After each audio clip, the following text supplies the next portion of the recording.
So, you meet up with your friends to watch this Southeast Asian movie that someone recommended, saying it was a one-of-a-kind experience. You start watching, and at first, you're kinda surprised. It looks a bit cheaper than what you're used to, and you don't really get what all the hype is about. And then, this happens.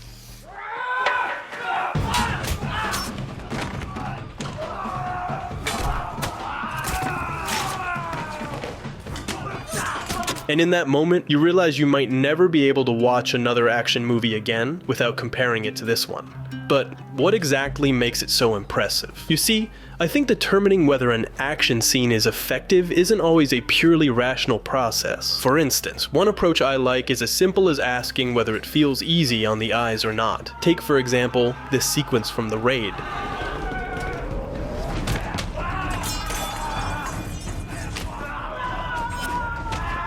In this scene, Evans establishes the spatial context in the initial shots, allowing us to understand our location within the environment. He then builds tension with a riser sound effect,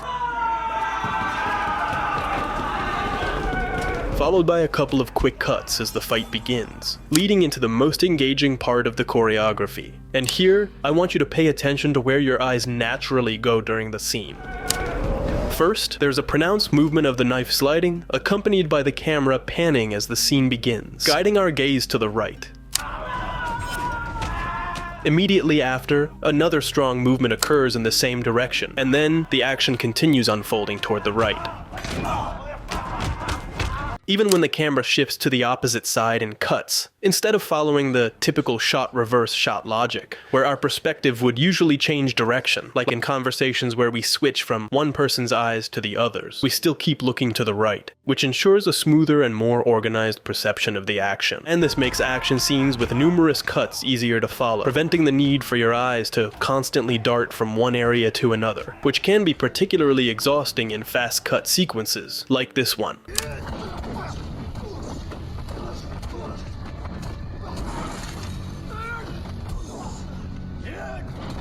And I'm using this example because it literally has the same actor, so you can see that it doesn't matter if the actor knows how to fight if the director doesn't know how to capture it. And in this example of how the average viewer's eyes move while watching these two scenes, you can compare why one is easy to follow, while the other just feels like visual noise. And that's just one of the many things that make The Raid's action far superior to your typical fight movie. And since I already talked about what I think is the most influential Hollywood action movie of the last 10 years, today I want to talk about the one that takes that title on a global scale, and how it's proof that in film history some of the biggest breakthroughs often happen by accident, because this is at its core, a movie that wasn't even supposed to exist. That's why today I want to focus on how Gareth Evans, with 340 times less budget than the last Fast and Furious, meaning just $1 million, made a film that changed action cinema forever, and what it is that makes its action scenes so unique. But before we dive into the analysis, a huge shout out to today's sponsor, War Thunder, the ultimate free-to-play military game that truly makes you feel like you're in your own action movie, letting you battle across land, sea, and air with a massive selection of vehicles that you can customize however you want, ranging from historical models from the mid-20th century to modern-day machines. And if all of that sounds good, trust me, it's even better when you experience it yourself, because once you start playing, you'll really appreciate how fresh and immersive the gameplay feels. For instance, there's no generic health bar here. Every hit counts, and a well-placed shot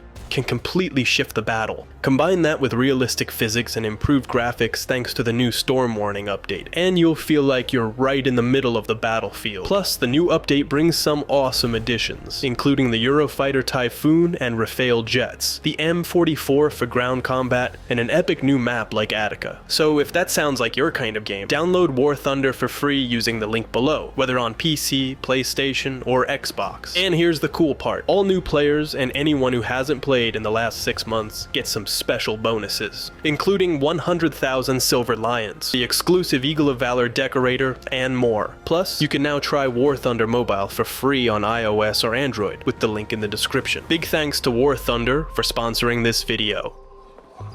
You see, the other day, I was talking about how Chad Stahelski, the guy behind John Wick, has been one of the biggest names in action over the last decade. And yeah, no question about it.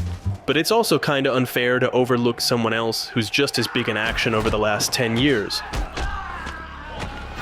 And as follow-up to that video where I talk about action cinema, I think it's worth diving into him. This time though, I'm not as interested in breaking down every action scene, but what I'm more interested in is the process behind how Evans developed his approach to shooting action. Because unlike Chad, he wasn't familiar with martial arts, or even the genre, at all. Which makes the whole situation even crazier. Because how does a 30-year-old British guy with no real connection to the Indonesian film industry end up making an action movie in Indonesia with a mostly local crew on a budget of just $1 million and somehow create one of the most important action films of the 21st century?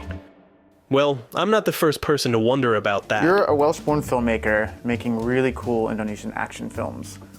At what moment did it all begin? I mean, it all kicked off purely because of my wife, really.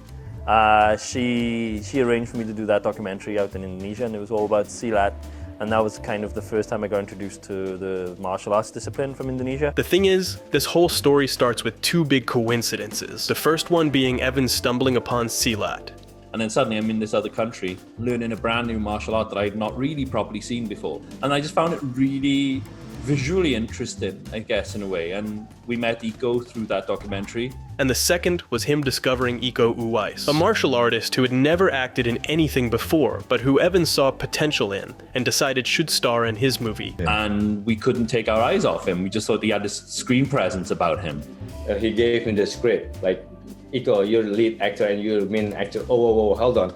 And who, without realizing it, was taking his first steps toward becoming an action movie star. But the truth is, like any success story, from the outside, it seems like this unstoppable rise. Though in reality, the journey was actually a bit more complicated. For one, The Raid wasn't the first movie Iko and Evans made together. Before that, there was Merantau, a way less known film that got a little buzz at some festivals, but mostly went under the radar. And if you watch even just a few scenes, you'll notice it feels pretty different from The Raid.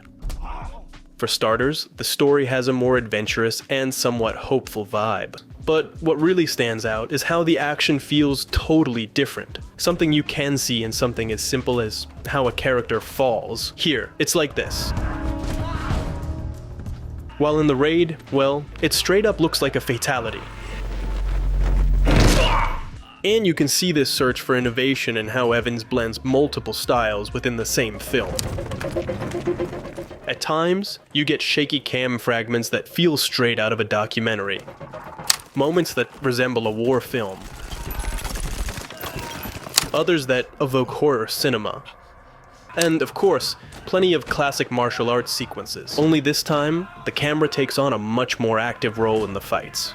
Because, broadly speaking, I think we can say there are two main ways to approach action. First, relying on internal montage, favoring long takes, very much in the style of Hong Kong cinema. And second, leaning more toward external montage, which relies on a much higher number of cuts.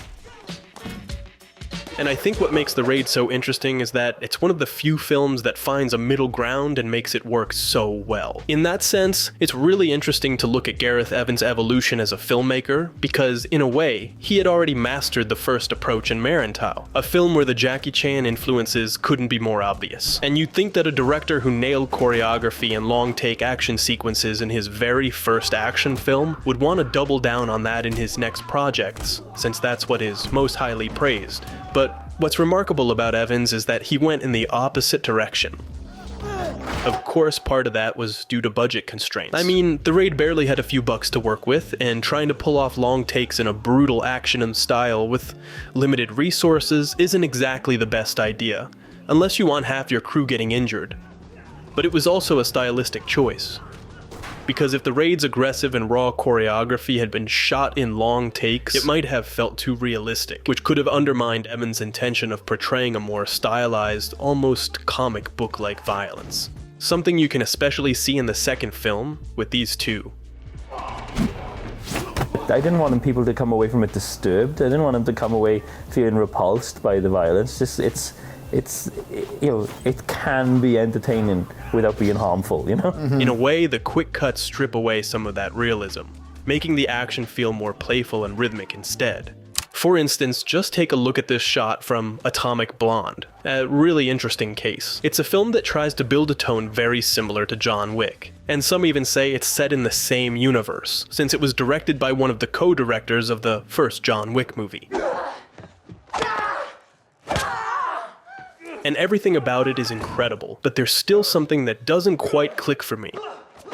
Because the brutal choreography, rough handheld camera work, and naturalistic acting make it feel almost too real, which, to me, doesn't fully align with a movie that puts so much effort into crafting an artificial tone. What I mean by this is that long takes often communicate a more grounded, realistic feel, which makes sense in cases like Daredevil, where the shot itself is a statement of intent meant to ground the hero, or in The Revenant, where even the camera lens gets splashed with water to immerse us in that world. That said, of course, there are alternatives, like in Oldboy, where the action feels more theatrical,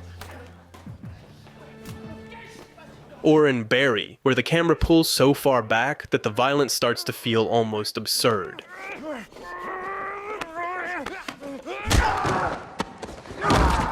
But here, it felt like an incredible scene, sure, but from a completely different movie. And of course, none of these approaches were what Evans was aiming for in The Raid. So the thing is, he had to go for a much more frenetic style of editing. Just compare this scene from Marantau, where you have an 11-second shot with 13 consecutive attacks,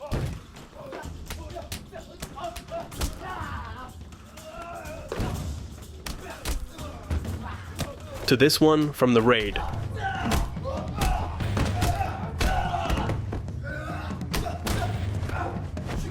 where you also have 13 attacks, but spread across 12 different cuts. And yet, despite the rapid editing, it's still incredibly easy to follow, because all the movements flow toward the right, keeping our eyes locked in the same area of the frame. On top of that, after a series of quick cuts to emphasize impacts, there's always a wider shot, especially when the characters move through the environment, helping to maintain a clear sense of space. And those are the kinds of details that set Evans' approach apart from others like this, where, honestly, I don't even think it's worth analyzing what went wrong. But ultimately, compared to Marantau, I think the biggest innovation lies in how Evans handles the camera itself.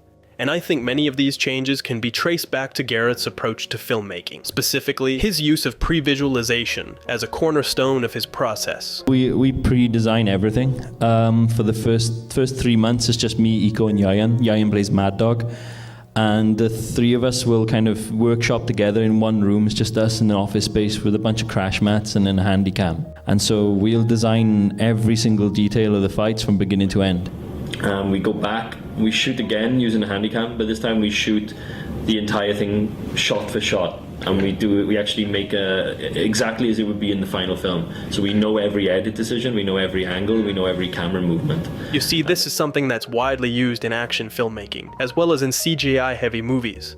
The problem is, and I would see a lot of them, and until John Wick, the fight previs was always better than the final products in whatever movie they'd done it for. And what sets Evans apart is that he actively participates in the choreography and thinks about editing rhythm as an extension of the fight choreography's rhythm. And in the end, that's what shapes the pacing of the entire scene. And for that, pre-visualization is essential, which is why Evans takes it to an almost obsessive level. And then once we sort of have that in place, then we use that as a template. So at the end of 3 months, we've got those video storyboards for every fight scene in the film. And so when we're in production, as we're shooting the real version, we just drop that in on the timeline. And then if anything goes wrong and one of the edits doesn't flow right, then we're already still on location. I think in this sense, Salat plays a crucial role because, in a way, it's a martial art that works particularly well for cinema. For generations, it hasn't just been a combat system used in war. It's also been a cultural performance in Indonesia, with demonstrations often looking like this. And in case you're wondering, this is staged combat, a performance largely driven by the rhythm of the music. And this has two key implications. First, the martial artists already have experience in executing choreographed fights, which is a dream for any director, because not only are they experts, but they're already trained for exactly what's needed. And second, Silat inherently carries a strong sense of rhythm, almost like a dance, which might explain the musicality of the raid's action sequences. And that's one of the things I love most about The Raid, how it became a classic almost by accident. Evans wasn't trying to redefine action cinema. Marantau hadn't been a hit, and I doubt he had high expectations for The Raid, which actually came from a scrap script. Originally, he wanted to make a film about a young ex-con who infiltrates Indonesian gangs and gets caught in a war between crime syndicates, but the project was too ambitious, so he had to scrap it. How does it feel? Different. If you're familiar with the series, you'll know that's basically the plot of The Raid 2. But instead of going down that path, Evans went for something much more stripped down. A single location and a straightforward plot.